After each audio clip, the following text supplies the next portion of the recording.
Magandang araw sa inyong lahat. Ang kwento ni Long Chen. Kabanata 21. Sa loob ng isang refining room, mahigit 12 alchemist ang nakaupo sa isang bilog at nakatitig sa isang kabataan. Ang mga alchemist na ito ay hindi na bata. Karamihan sa kanila ay higit sa 40 taong gulang na, at kahit ang pinakabata ay nasa edad 30s. Para sa isang 15 taong gulang na bata na ngayon ay nagsabi na gusto niyang pinuhin ang mga table tasks, lahat sila ay natigilan at nahihirapang paniwalaan ito. Ilan sa kanila ay napapailing pa sa pangungutya sa loob. Ngunit lahat sila ay matalinong tao at matagal nang narinig na si Grandmaster Yuan Chi ay gumawa ng eksepsyon at binigyan ng isang kabataan ng Peel Apprentice tablet. Bagamat hindi nila alam kung totoo ang chismis na yon, walang sino man sa kanila ang naging handgal upang ipakita ang kanilang paghamak. Long Chen, bagaman ako ang chairman ng guild, kahit ako ay hindi maaaring lumabag sa kaugalian. Kung gusto mong makakuha ng mga panggamot na sangkap sa kredito, kailangan mong pinuhin ang isang tableta sa harap ng lahat ng mga alchemist na ito. Pagkatapos ay gagamitin namin ang kalidad ng refined peel upang magpasya kung magkano ang maaari mong inumin sa kredito. Taimtim na paliwanag ni Grandmaster Yuan Chi. Naiintindihan ng batang ito. Naunawaan ni Long Chen na ito ang Alchemist Guild at hindi pag-aari ng sinuman. Higit pa rito, sa paraan ng paggawa ng mga bagay ni Grandmaster Yuan Chi, walang paraan na bibigyan niya siya ng preferential treatment na labag sa mga patakaran. Mayroong 187 na uri ng first-year medicinal pill formula dito. Maaari kang random na pumili ng isa. Isa sa mga alchemist ang nagdala ng papel. Sa loob ng kanyang mga mata ay may ilang nakatagong pag-asa para sa kabiguan ni Long Chen. Ang lahat ng mga formula ng tableta sa page na dinala niya ay hindi lamang ordinaryong first-year na table task. Ang kanilang mga paghihirap ay higit sa karaniwan, at ang mga ordinaryong pill apprentice ay hindi magkakaroon ng mataas na antas ng tagumpay sa kanila. Bukod dito, sa isang sitwasyon kung saan ang lahat ng mga alchemist ay nandoon na nanonood sa iyo, bilang karagdagan kay Grandmaster Yuan Chi mismo, hindi magiging kakaiba para sa isang tao na maging kabahan. Sa gayong kapaligiran, ang pagsisikap na pinuhin ang isang matagumpay na tabletang panggamot ay napakahirap.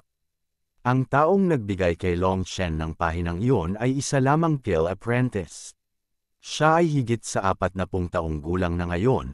Noong sinubukan niyang makapasa sa alchemist test, 17 beses siyang nabigo bago pumasa. Ang lahat ng iba pang naroroon ay lahat ay nasa parehong antas sa kanya. Lahat sila ay gumamit ng mahigit 10 pagtatangka bago pumasa. Makikita na ang makakuha ng mga sangkap na panggamot ng maaga mula sa guild ay hindi isang madaling gawain. Ngunit kung nagtagumpay ka, ito ay magiging mas maginhawa para sa iyo sa hinaharap. Binasa ni Long Chen ang buong pahina at itinuro ang huling formula ng tableta. Iyang isa, ano, sigurado ka? Medyo naging kakaiba ang ekspresyon ng taong iyon. Ang formula ng tabletang iyon ay para sa Chi Eruption Pill. Ito ay isang pambihirang dominanteng formula ng tableta. Sa maikling panahon, pinayagan nito ang isang tao na sumabog na halos 3 beses ang dami ng lakas ng labanan. Ang Chi Eruption Pill ay isang bagay na kinagigiliwan ng mga adventurer. Bagamat ang paggamit nito ay magsasanhi sa isang tao na pumasok sa isang mahinang estado pagkatapos nitong mawala ang epekto nito. Hindi ito nag-iwan ng permanenteng sekwela. Sa mga taong gumugol ng lahat ng kanilang mga araw sa pakikipaglaban sa magical beasts, ang Chi Eruption Pill ay talagang isang nakapagliligtas buhay na kayamanan. Ngunit ang pagpino nito ay napakahirap. Mayroong ilang mga sangkap na nagtataglay ng malupit na nakapagpapagaling na enerhiya. Kahit nasa mga nakaranasang pill apprentice, kakaunti lang ang magdadalisay nito. Pagkatapos ng lahat, ang pagpino ng mga table tasks ay hindi walang panganib. Bagaman ang mga gamot na table tasks ay maaaring ibenta sa mataas na presyo, ang mga sangkap nito ay hindi wala. Nagkakahalaga din ang mga sangkap ng gamot. Ang mga sangkap para sa Chi Eruption Pill ay napakamahal. Kung hindi mo matagumpay na mapino ito sa loob ng 3 pagtatangka, mawawalan ka ng pera. Sa makatuwid, kakaunti ang mga taong nagpino ng tabletang ito. Masyadong mataas ang presyo ay isang bagay na hindi kayang bayaran ng mga adventurer. Kung tutuusin, kung mayroon silang napakaraming pera, sino ang magsasapanganib ng kanilang buhay sa pakikipagsapalaran sa mga mapanganib na lugar para sa kayamanan? Oo, pipiliin ko yun, mahinahong sabi ni Long Chen. Mukhang hindi siya nag-abala sa pag-asa sa mga mata ng taong yun. Bahagyang ngumiti si Grandmaster Yunchi. Kumuha siya ng isang batang messenger na pumunta at kumuha ng 3 set ng mga sangkap na panggamot. Ito ang tuntunin, magkakaroon ka lamang ng 3 bahagi at hanggat nagtagumpay ka ng 1 beses, ito ay maituturing na pagpasa. Nang mailagay ng maayos ang lahat ng sangkap sa harap ni Long Chen, wala na siyang pag-aalinlangan. Inilabas ang kanyang teal furnace, isang mahinang dilaw na apoy ang bumangon mula sa kanyang kamay. Sa isang hininga, dahan-daang dinala ni Long Chen ang enerhiya ng kanyang pale flame sa medicinal cauldron, dahan-daang pinainit ito. Ang susunod na hakbang ay ang pagsisimula ng kaldero. Matapos itong painitan, kailangan niyang gumamit ng spiritual strength para himukin ang pale flame na pumasok sa kaldero. Ang mga benepisyo mula sa paggawa nito ay pinayagan nito ang buong kaldero na pumasok sa tamang estado at nabawasan ang pagkakataon ng isang pagsabog ng kaldero. Si Long Chen ay may mas mataas na kalidad na mga pamamaraan, ngunit wala siyang pagpipilian kundi gamitin ang mga pinakapangunahing pamamaraan ng Alchemist Guild. Ayaw niyang magmukhang nakakagulat sa iba. Hindi iyon magiging pakinabang sa kanya sa hinaharap. Kung ang isang tao ay lihim na lalaban sa kanya, ang taong iyon ay maaaring magdulot ng maraming problema para sa kanya. Ang mga taong naroroon ay orihinal na itinuring na si Long Chen ay nasa ilalim nila, ngunit nang makita ang kanyang napakasanay at sanay na paggalaw, ang paghamak sa mga mukha ng lahat ay bahagyang nawala. Nang kumpleto na ang lahat ng paghahanda, hindi nag-atubili si Long Chen bago ihagis ang isang iron thread grass para pinuhin. Ang kanyang aksyon na ito ay naging sanhi ng lahat, na nagsimula pa lamang na maging interesado sa kanya, upang isipin na siya ay tanga.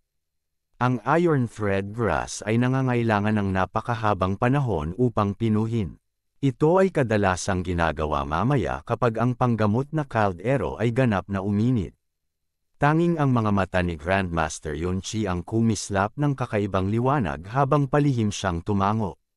Ang ipinagtataka ng lahat ay nasa sandaling pumasok ang iron thread grass sa refinement, bago pa man ito naging pulbos. Ito ay inilabas mula sa kaldero ni Long Chen at inilagay sa gilid habang nagsimula siyang magpino ng ibang sangkap na panggamot. Nang matapos niya ang ika-6 na sangkap, sinimulan ni Long Chen na pinuhin muli ang iron thread grass. Ngunit hindi niya nakumpleto ang pagpipino nito bago nagsimulang magpino ng ibang halamang gamot. Ang pagkilos na ito ay isang bagay na hindi nila naintindihan. Ngunit nang makita ang mga mata ni Grandmaster Yunchi na puno ng paghanga, hindi nila maiwasang magulat. May lihim nga kaya ang mga pamamaraan ng kabataang ito? Pino ni Long Chen ang iron thread grass ng kabuuang 13 beses bago ito ganap na pinino. Sa yugtong ito, ang lahat ng 21 bagay na panggamot na sangkap ay napino. Sa ilalim ng normal na mga pangyayari, ang isang field apprentice ay karaniwang kukuha ng pagkakataong ito upang huminga at pakalmeyan ang kanilang mga nerbiyos. Ngunit hindi nag-aksaya ng kahit katiting na oras si Long Chen. Matapos gawing pulbos ang lahat ng ito, diretso niyang sinimulan ang pagpino ng tableta. Nagsimula siyang magtapo ng pulbos pagkatapos ng pulbos sa pugo ng tableta. Ang hindi maintindihan ni isa sa kanila ay kung bakit naghintay si Long Chen hanggang sa katapusan upang ilagay ang essence powder ng iron thread grass sa kaldero. Sa sirkulasyon ng kanyang espiritual na lakas, ang pale flame ay mabilis na pumutok, at ang mga ripples mula sa init ay lumitaw habang si Long Chen ay talagang sinimulan ang kanyang pale refinement. Napakalakas ng espiritual na lakas. Hindi maiwasan ng lahat na magulat. Pero at the same time, umiling din sila.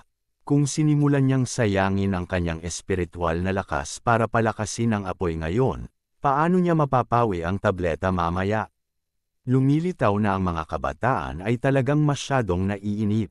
Mahika, si Grandmaster Yun Chi ay ganap na abala sa kanyang mga aksyon. Sa lugar na ito, siya lamang ang nakakaunawa kung ano ang intensyon ni Long Chen.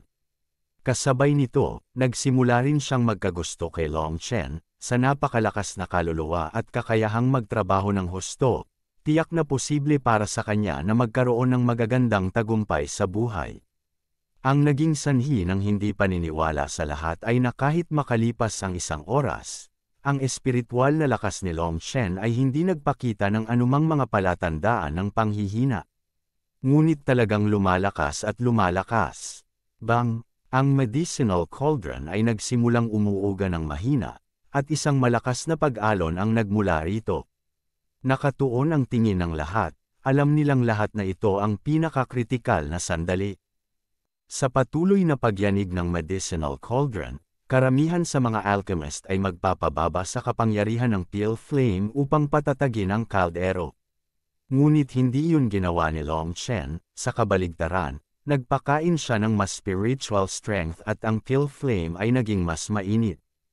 Lalong naging matindi ang mga tunog at pagyanig mula sa kaldero. Ano ang ginagawa niya? Nagbago lahat ng ekspresyon nila. Hindi ito nagpapadalisay ng mga tabletas, nagdulot ito ng pagsabog ng kaldero. Malinaw na sinasadya niya ito. Boom! Tumalon ang medicinal cauldron at biglang ginamit ni Long Chen ang isang kamay para mahigpit na idiin ang takip ng cauldron. Ang isang biglaang pagsabog ng malakas na espiritual na lakas ay ganap na sumabog.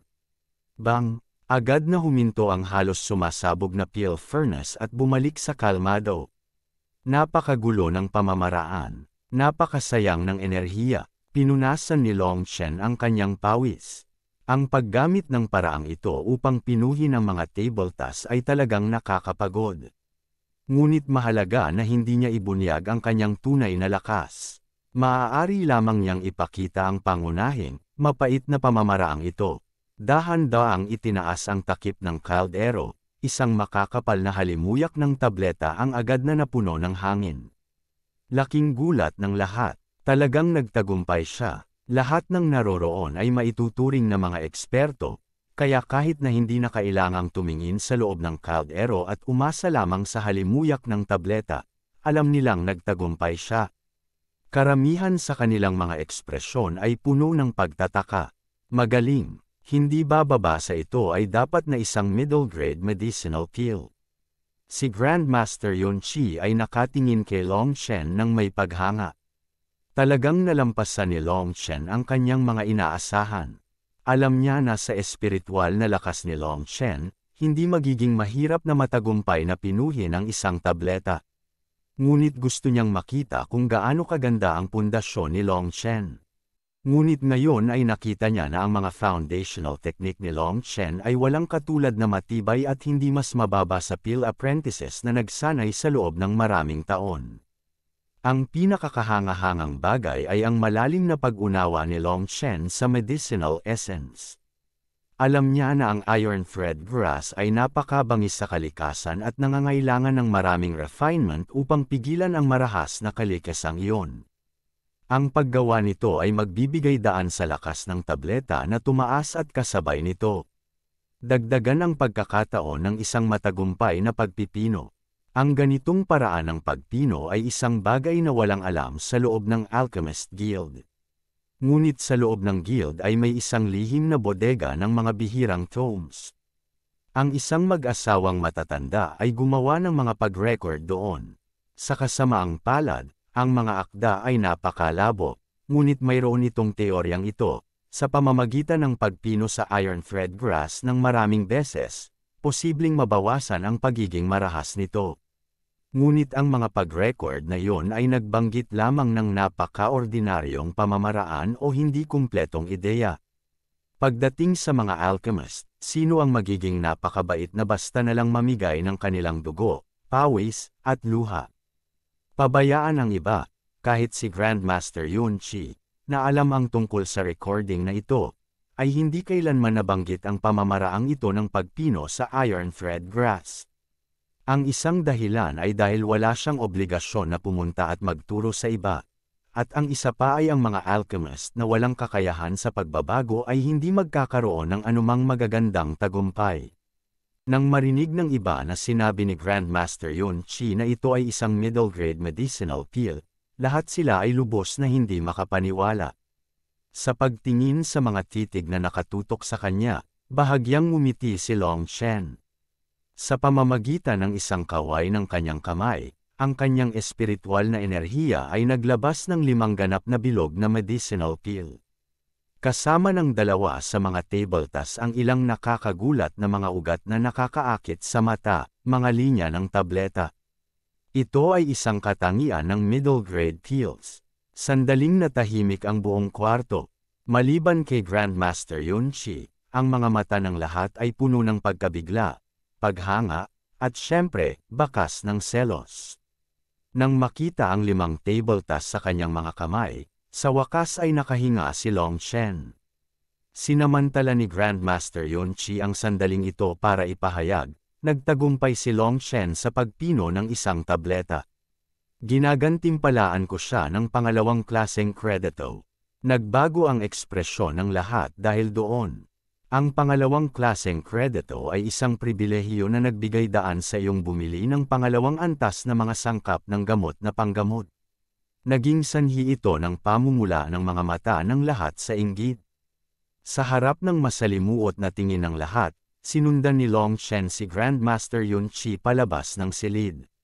Gayunpaman, nang makalabas na sila, biglang lumingon si Yun Chi kay Long Chen at seryosong sinabi ang sumusunod. Long Chen, mag-ingat ka sa babaeng iyon. Nagulat at nalito si Long Chen. Sinong babae ang ibig niyang sabihin?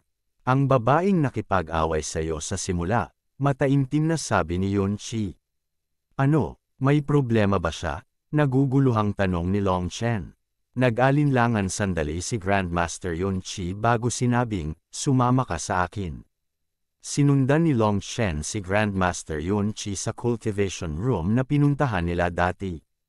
Hindi niya maiwasang mausisa, nasa tuktok lang siya ng chi condensation, kaya walang dahilan para si Grandmaster Yun Chi na partikular na balan siya tungkol sa kanya. Pumasok sila sa kwarto at isinara ang pinto bago hinawakan ni Grandmaster Yun Chi ang kanyang special ring at naglabas ng drawing. Binuksan ni Long Chen ang drawing, nagsimulang makita ni Long Chen na naglalarawan ito ng isang maganda, maselang babae na nagpapadalisay ng mga tabletas sa harap ng isang sinaunang nakapagpapagaling na kaldero. Ang ikinagulat niya ay ang babaeng iyon sa drawing ay halos kapareho ng baliw na babaeng nakasalubong niya. Ang pagkakaiba lamang ay ang babae sa pagpipinta ay tahimik at puno ng kapayapaan, na nagbibigay sa mga tao ng banayad na pakiramdam. Iba talaga ang pakiramdam na binigay ng lokong babaeng iyon. Ito ay, tanong ni Long Chen, lubhang luma na ang drawing na iyon. Bakit ito kinuha ni Yun Chi? Ang tao sa drawing na ito ay ang aking asawa. Isang bihirang makitang init ang lumitaw sa solemn na mukha ni Grandmaster Yun Chi nang tumingin siya sa taong nasa drawing. Bumagsak ang bibig ni Long Chen. Iyon ay isang bagay na hindi niya inaasahan. For a moment hindi niya alam ang sasabihin. Pagkaraan ng ilang sandali, dahan-daang inalis ni Yun Chi ang drawing at bumantong hininga, matagal nang namatay ang asawa ko. Nung una kong nakita yung babaeng yun, akala ko naghahalucinate ako. Matagal bago ko kinalma ang sarili ko. Ngunit sa sandaling sinabi ng babaeng iyon na gusto niya akong maging apprentice, naramdaman ko kaagad na umakyat ang aking bantay. Ano, may lihim ba siyang layunin? Tanong ni Long Chen. Bahagyang ngumiti si Yun Chi at hindi tumugon doon. Siya ay isa ring field apprentice at may mahusay na talento. Baka mas magaling pa siya sa'yo. Kaya dapat mag-ingat ka sa paligid niya. Medyo nabigla si Long Chen dito, ngunit wala nang sinabi si Grandmaster Yun Chi tungkol dito. Kinuha niya ang jade tablet ni Long Chen at inukit ang sarili niyang espesyal na ukit dito. Ang ukit na yon ay may bakas ng kanyang espiritual na lakas.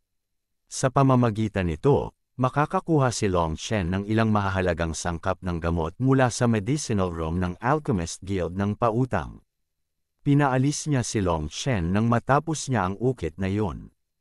Hindi mabilang na mga tanong ang umiikot sa ulo ni Long Chen. Marahil ang pagdating ng baliw na babaeng iyon ay hindi isang pagkakataon. Kung sinasadya niya ito, ano ang kanyang layunin? Nandyan ba siya para akitin si Grandmaster Yunchi? Ngunit sa kanyang edad, mukhang hindi iyon masyadong malamang. At kung iyon ang layunin, hindi ba siya dapat maging mas masunurin? Sino ba naman ang mai-inlove sa isang babaeng baliw na baliw? May iba pa bang sikreto si Grandmaster Yunchi? Posible bang isa siyang illegitimate daughter niya? Ngunit hindi rin iyon tama. Kung siya ay nagkaroon ng isang iligal na anak na babae, wala itong kinalaman sa kanyang asawa, ngunit magkamukha sila.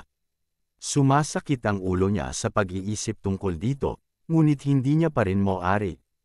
Ngunit sa anumang kaso, hindi siya sasaktan ni Grandmaster Yunchi. Kaya dapat lang niyang gawin ang sinabi niya at maging mas maingat sa kanya. Diretso siyang pumunta sa medicinal ingredient room dala ang kanyang jade tablet. Nang ipakita niya ito, agad na naging magalang ang ekspresyon ng katulong. Nagtanong si Long Chen tungkol sa pamamaraan ng kredito. Nalaman niya na ang mga gumagamit ng credit sa unang klase ay maaaring humiram ng 5 milyong gintong barya na halaga ng mga sangkap na panggamot na limitado sa unang antas.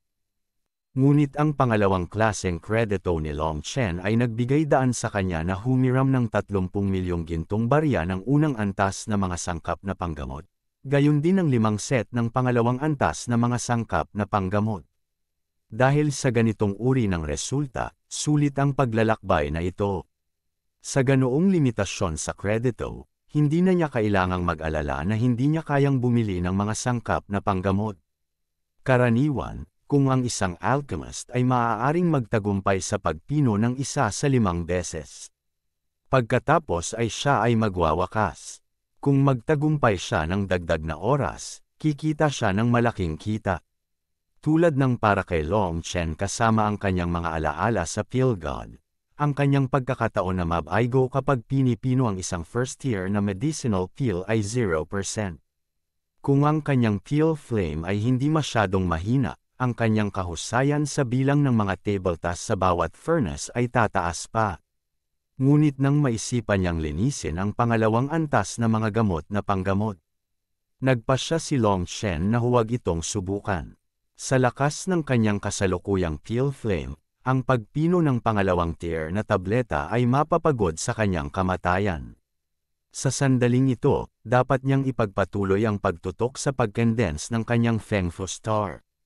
Ang kasalukuyang unang tagumpay ng kanyang Feng Fu Star ay mayroon pa ring napakagandang silid para sa pagpapabuti. Gusto niyang i-condense ang kanyang Feng Fu Star sa perpektong estado nito. Gustong gastusin ni Long Chen ang lahat ng kanyang pera para makabili ng mga sangkap ng Feng Fu Pill. Ngunit nadismaya siyang malaman na ang guild ay walang ganoong dami ng stock.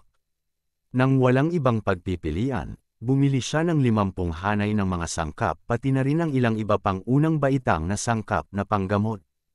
Kapag napino niya ang mga ito bilang mga medicinal pill, maaari niyang ibenta ang mga ito sa guild at kumita ng pera sa ganoong paraan.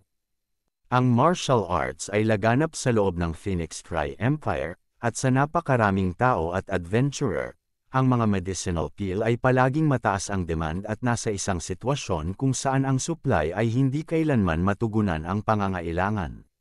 Sa kabutihang palad, ang Alchemist Guild ay may budi at hindi masama ang pagtaas ng presyo, kung hindi, siguradong magsisimulang kumita ng pera ang guild. Nagpaplano si Long Chen na dumiretso sa kanyang silid pagkatapos umalis sa guild. Ngunit bago siya nakauwi ay bigla siyang nakarinig ng kumpol ng mga sigaw at pagmumura. Kaya dali-dali siyang naglakad para tingnan. Nakita niya ang 10 katulong na kasalukuyang binubugbog ang isang tao. May isang napakabilog, mataba, medyo may edad na lalaki na nakaturo sa taong iyon habang nagmumura.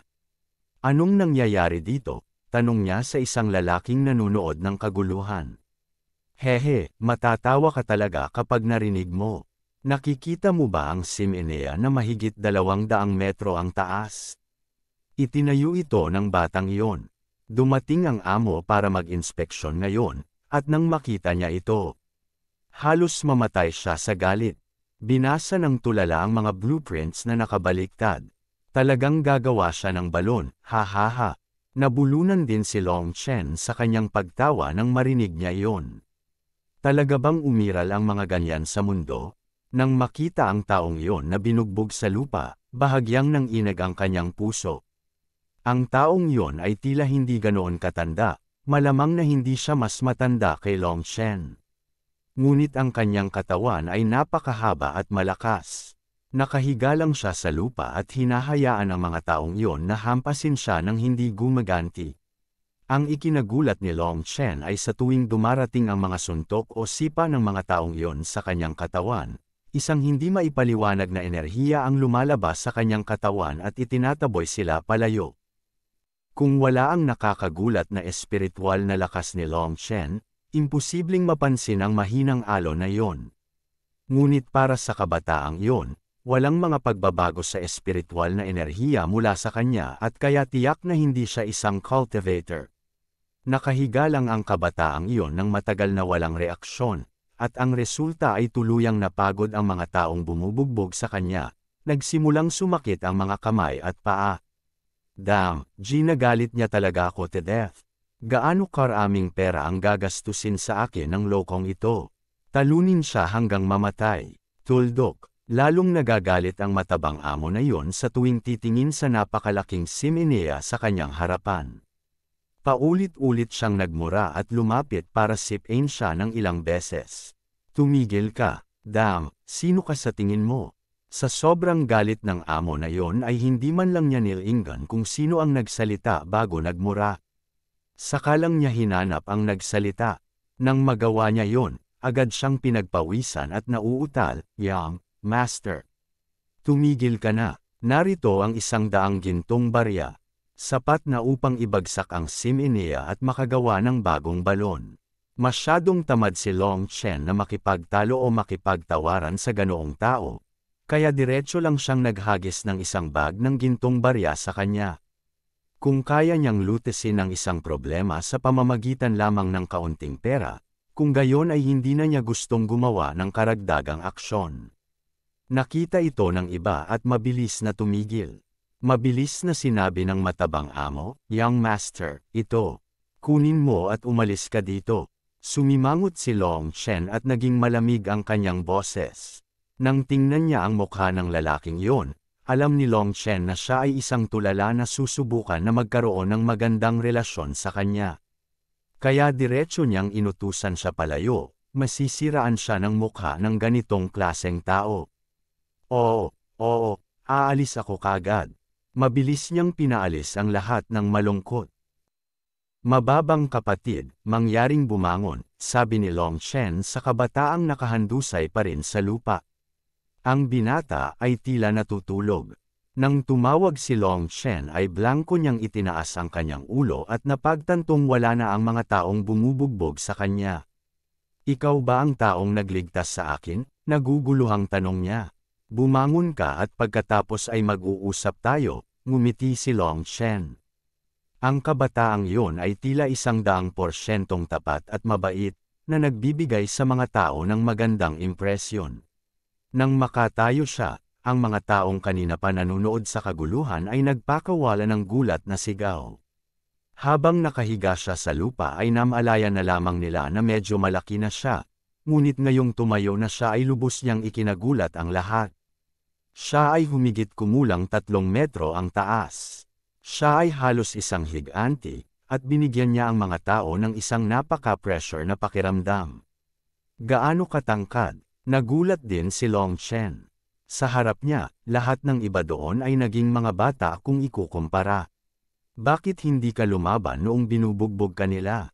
Nang makita kung gaano siya kalakas at ang katotohanan na ang mga taong umaatake sa kanya ay hindi mga martial artist, naniwala si Long Chen na madali niyang mapatamba silang lahat.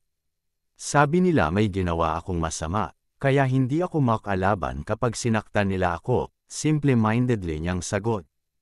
Umiling si Long Chen. Ang napakalaking tao na ito ay maaaring malakas, ngunit tila ang kanyang katalinuhan ay nasa antas pa rin ng isang bata. Hindi katakataka na siya ay tapat at ngunit ang magkamali ng isang balon sa mga blueprint at magtapos sa pagbuo ng isang malaking simenea, tiyak na nakakabahala ang ganoong uri ng katalinuhan. Saan ang bahay mo? Wala akong bahay. Kailangan ba ng iyong bahay ng anumang mahirap na trabaho? Napakalaki ko, at hindi ko kailangan ng sweldo hanggat nakakakuha ko ng pagkain. I'm very hungry, pakiusap niya. Sisigat pa sana siya. May nagpaalala sa kanya, "Young master, huwag kang magpaloko." Ang taong ito ay madaling makakain ng buong toro sa isang iglap. Ang pagkuha sa kanya ay hindi kumikita. Hindi, basta may kanin ayos lang. Hindi ko kailangan ng karne, medyo mapilit niyang sabi. Fine, sumama ka sa akin. Ano ang iyong pangalan? Tanong ni Long Chen. Ako ay tinatawag na Wild Bull. Salamat. Kuya, masayang sabi ni Wild Bull. Wild ang itatawag ko sa iyo sa hinaharap. Kuya Long na lang ang itawag mo sa akin. Tumango si Long Chen, isa. Okay Kuya Long. Diretsyong tumango si Wild. Ang mga tao sa pulutong na naiwan ni na Long Chen at Wild ay nainggit lahat. Naiinggit sila sa idiot na yon na pinaburan ng isang marangal na tagapagmana. Ang mga taong bobo ay talagang may swerte. Sa kalsada, tinanong ni Long Chen si Wild tungkol sa kanyang nakaraan. Sinabi ni Wild na sinundo siya ng ilang mabubuting tao, ngunit nang tumuntong siya ng 5 taong gulang, isang epidemya ang kumitil sa buhay ng lahat sa kanyang nayon maliban sa kanya. Nagawa niyang gumala hanggang sa kabisera ng imperial. Nakuha niya ang pagkain mula sa mga tao sa pamamagitan ng pangangalakal ng paggawa, ngunit dahil sa sobrang gana niya, mabilis siyang naalis, kaya ang kanyang pang-araw-araw na buhay ay napakapait. Wild, pwede mo naman akong sundan in the future. Hindi ko hahayaang magutom ka ulit. Bumangon ang simpatiya sa puso ni Long Chen. Gaya nga ng kasabihan, ang mga taong mayabang ay nauuwi sa mga taong mayabang, habang ang mga nagdurusa ay nauuwi sa ibang mga nagdurusa. Magkaiba man ang status nilang dalawa, sobrang sakit ang pinagdaanan nilang dalawa.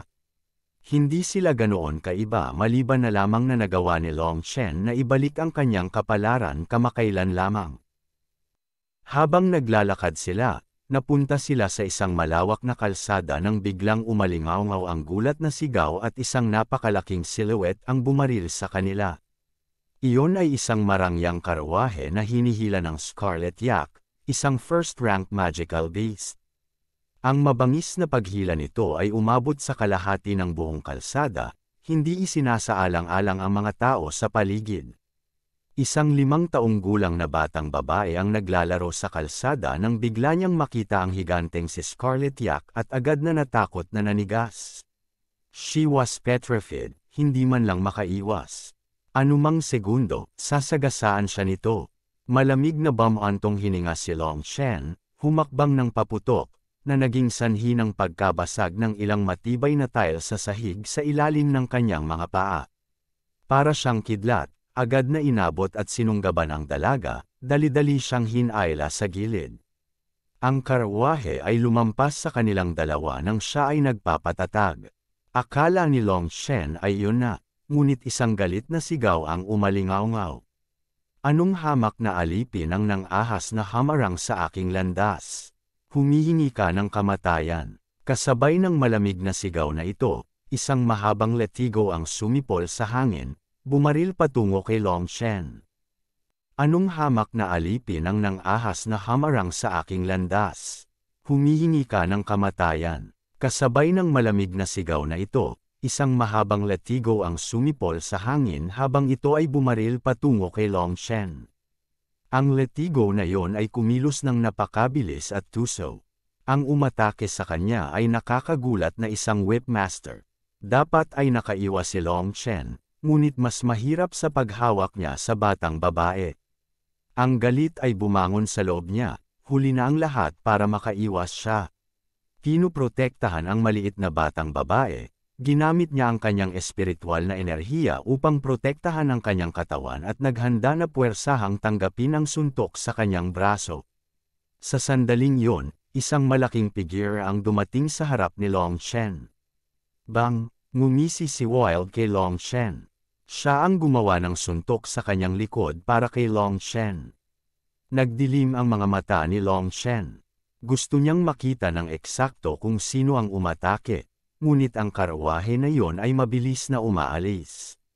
Isang nagulat na tunog ang nagmula rito, dahil ang taong iyon ay malinaw na nagulat sa pagdating ni Wild. Gayunpaman, hindi pa rin huminto ang karwahe. Okay ka lang Wild? Tanong ni Long Chen. Pinipigilan ang kanyang galit. Kuya Long, ayos lang ako. I've been hit so many times since I was a child na nakasanayan ko na, grinned Wild. Ngunit ang damit sa kanyang likod ay punit-punit na tumambad sa kanyang balat. Unti-unting umaagos ang isang linya ng dugo. May biglang lumapit na babae at niyakap ang babae.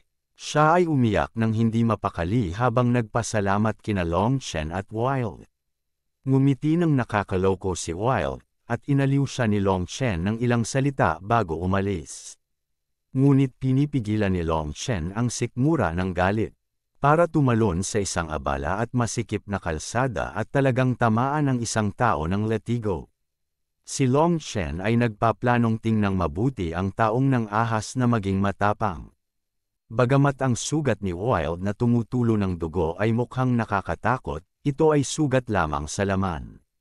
Ito ay namangha kay Long Chen, gaano kalakas ang pisikal na katawan ni Wild. Ang taong yon, na marahas na umatake, ay napakalakas, ngunit ang kanyang pag-atake ay sinira lamang ang balat ni Wild.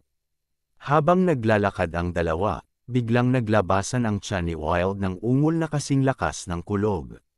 Napahinto si Long Chen, biglang napagtanto na may tindahan ng tinapay sa tabi nila kung saan umaalingasaw ang amoy ng karne. Nahihiyang sinabi ni Wild, Brother Long, hindi ako nagugutom. Huwag kang mag-alala tungkol dito. Nagugutom na ako, tara magmeryenda na tayo. Dinala ni Long Chen si Wild sa tindahan ng tinapay at naghanap ng mesa na mauupuan nilang dalawa. Direktang iniabot ang isang gintong barya sa may-ari, sinabi niya, ilabas ang lahat ng mga tinapay sa iyong tindahan. Kuya Long, hindi talaga ako nagugutom. Kailangan ko lang ng kanin, nagmamadaling sabi ni Wild. Iyon ay dahil hindi na siya mabilang na mga karanasan ng mga taong nakakakita sa kanya na kumakain at agad na nakipaghiwalay sa kanya. Natakot si Wild na maulit muli ang kalamidad na ito. Wild, hinarangan mo ako ng latigo. Mula ngayon, parang kapatid ka na sa akin, at ako, si Long Chen, ay haarang din ng latigo para sa iyo. Sa makatuwid, hindi mo dapat sabihin sa akin ang anumang bagay na hindi mo sasabihin sa isang kapatid, okay? Seryosong sabi ni Long Chen. Si Wild ay isang taong hamarang ng latigo para sa kanya matapos lamang makipagkita sa kanya. Ang gayong tao ay karapat-dapat na tawaging kapatid ni Long Chen. Kuya Long, ako. Biglang umiyak ng malakas si Wild. Sa lahat ng mga taon niyang pag-alagala na walang tirahan, ito ang unang pagkakataon na naramdaman niya ang init na ito at ang unang pagkakataon na may gumamot sa kanya ng ganito. Good bro, huwag ka nang umiyak. Sa pagitan naming magkakapatid, hindi kami umiiyak, kami ay pinagpapawisan. Ang luha ay para sa mga duwag. Tinapat ni Long Chen ang balikat ni Wild. Okay Kuya Long, papakinggan kita. Kung ano ang gusto mong gawin ko, gagawin ko. Pinunasan ni Wild ang mga luha niya. Naisip ni Long Chen na sabihin sa kanya na dapat siyang magkaroon ng higit na kumpiyansa, ngunit nang maisip niya kung paano siya nagkamali sa paggawa ng simenea sa halip na isang balon, nagpasya siyang hindi ito. Sa oras na ito, ang may-ari ng tindahan ng tinapay ay nagdala ng isang basket. Ngumiti si Long Chen, Wild, kumain ka hanggat gusto mo. Si Brother Long ay maraming pera, kaya huwag kang magpigil para sa akin. Tumango si Wild at hindi na tumayo sa courtesy. Ang mga buns na kasing laki ng kamao ay nilamon ng bawat isa ng sunod-sunod. Kahit na matagal na niyang inihanda ang kanyang sarili, si Long Chen ay nabigla pa rin sa gana ni Wild. Kahit na nakay na ang lahat ng mahigit 300 meat buns, parang gusto pa rin ni Wild ang higit pa. Sa ngayon, ang may-ari ay labis na nababalisa. Ang lahat ng kanyang mga tinapay ay wala na ngayon. At walang paraan para sa kanya upang gumawa ng higit pa sa ganoong maikling panahon. Ang 300 tinapay ay halos 6 na pilak na barya. Ngunit nang ibigay niya kay Long Chen ang sukli, nakaalis na silang dalawa. Nang bumalik silang dalawa sa tahanan ni Long Chen, dinala muna niya si Wild upang makita ang kanyang ina. Medyo natakot si Mrs. Long noong una dahil sa laki ni Wild. Ngunit matapos makitang napakadali at parang bata si Wild, mabilis siyang kumalma. Nang sabihin sa kanya ni Long Chen ang pinagdaanan ni Wild, agad na pumayag si Mrs. Long na manatili siya sa kanila. Nang maayos na si Wild, pumunta si Long Chen para magpino ng mga table tasks. Habang nagpino sa sarili niyang tahanan, hindi niya kailangang mag-alala ng labis gaya ng sa Alchemist Guild, kaya ipinalabas niya ng buo ang kanyang makapangyarihang spiritual strength, mabilis na pinapataas ang kanyang pure ng speed sa pinakamataas nito. Lumipas ang 3 buong araw bago muling lumabas si Long Chen sa kanyang silid. 3 araw at 3 gabi siyang walang humpay. Hawak na niya ngayon ang halos 100 Feng Fu pills, at lahat ng mga ito ay nasa middle grade. Maliban sa Feng Fu pill, nipino din ni Long Chen ang napakasikat na blood condensing pill, chi condensing pill, ang poison cure pill, at iba pa. Ang lahat ng ito ay ibebenta sa guild para mabayaran ang kanyang credit loan. Nang lumabas si Long Chen sa kanyang silid, lumakad si Bao Er na may kahihiyang ekspresyon. Hindi napigilan ni Long Chen na magtanong, "Bao Er, ano ang nangyayari?" "Young Master." Medyo natarante si Bao Er. "Kung ano man yun, sabihin mo lang sa akin," natatawang sabi ni Long Chen. "Well, sa bahay, wala nang pagkain," hindi mapakali niyang sabi. Napakasarap talaga ng gana ni Wild. Alam kung gaano kalungkot ang naging buhay ni Wild, partikular na sinabi ni Mrs. Long sa kusina na gumawa ng mas maraming pagkain. Ngunit ang resulta ay pagkaraan lamang ng 3 araw, mahigit sa 1 buwang supply ng pagkain ng pamilya Long ay naubos na. Lihim na naglabas si Mrs. Long ng isang alahas para ibenta ni Bao Er.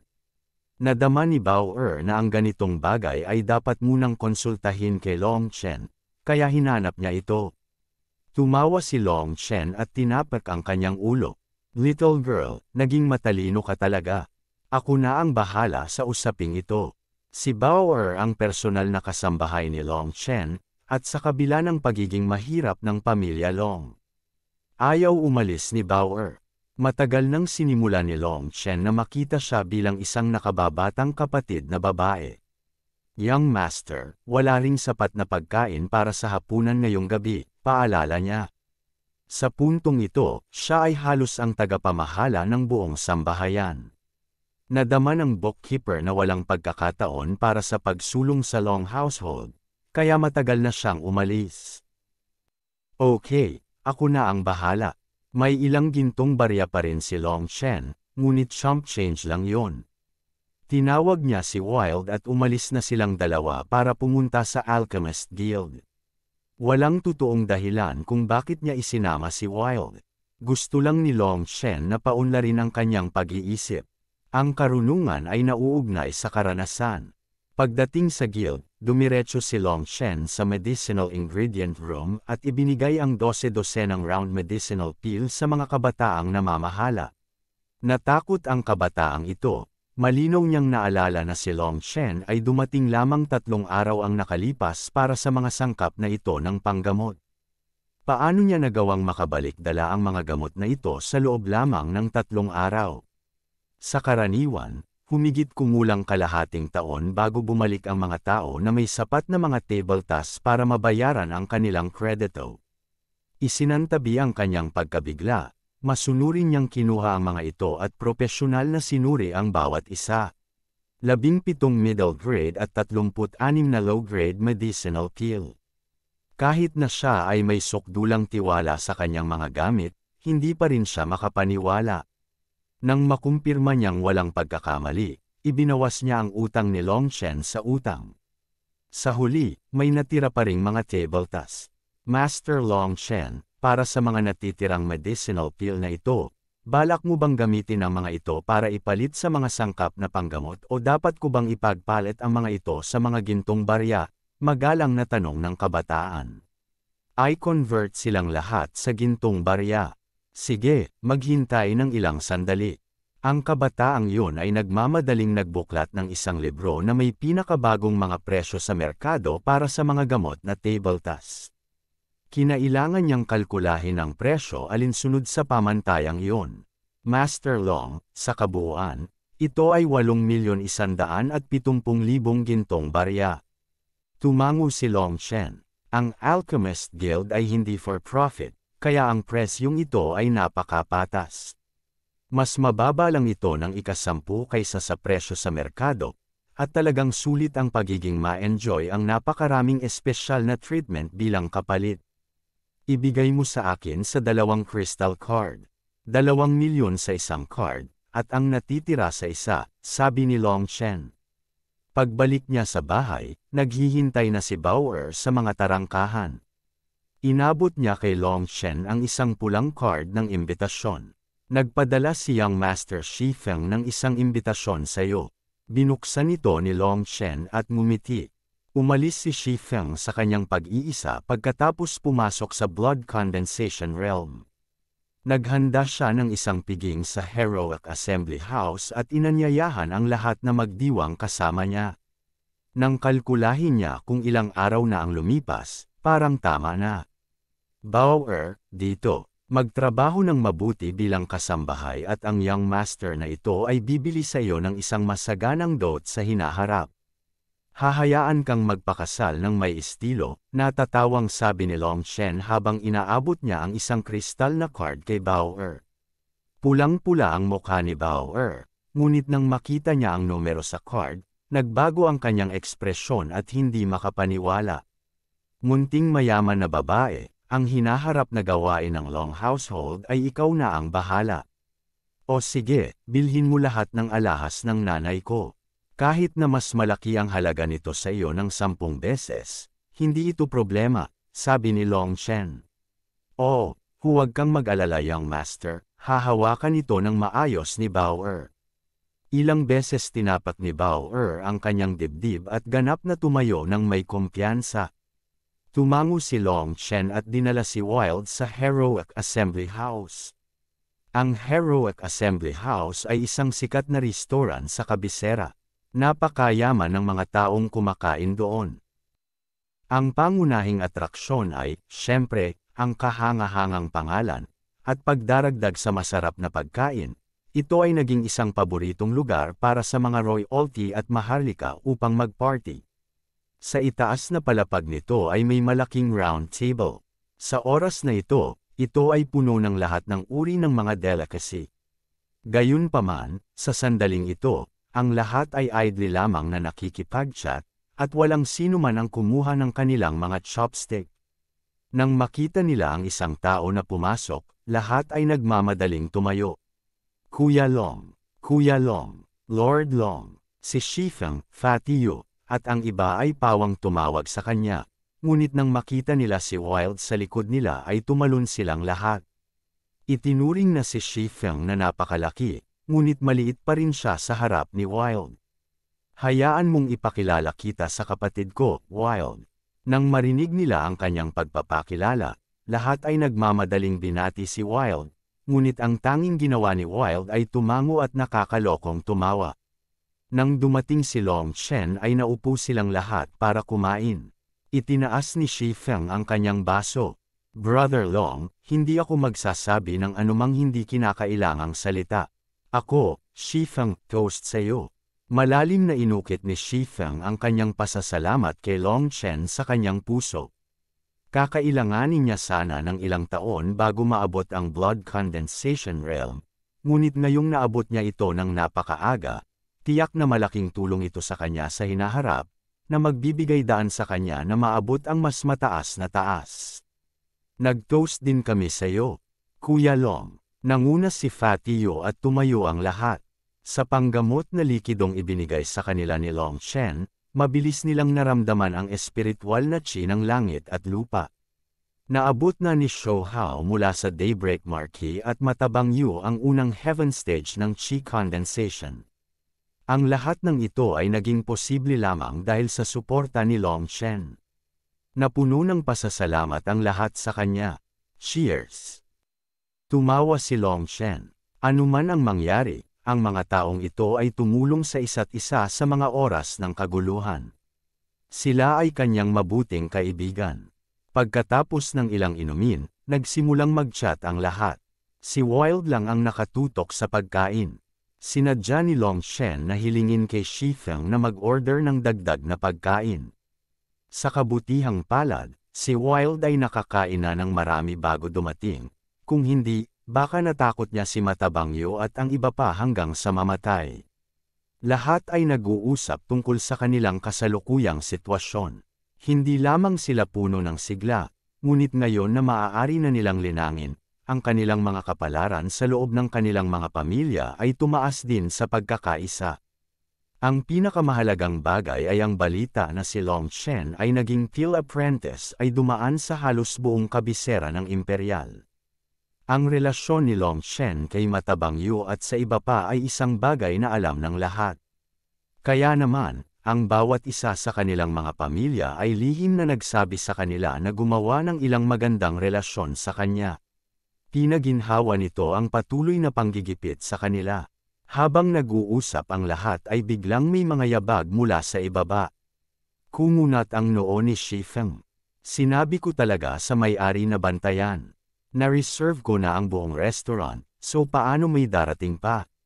Whatever, nakakatuwa din ang pagkakaroon ng mas maraming tao. Malinaw na medyo tipsy si Fatio at maluwag na ang kanyang dila. Isang boses ang umalingaw-ngaw sa sandaling ito. Lahat ng tao dito lumabas. Ayokong kumain na may kasamang mga mababang loob. Panipi tuldok. Agad na naging malamig ang ekspresyon ni Long Chen, at ang mga ugat sa kanyang mga kamay ay tumalon sa galit. Abangan ang susunod na kabanata. Please, like, share and subscribe. Maraming salamat po.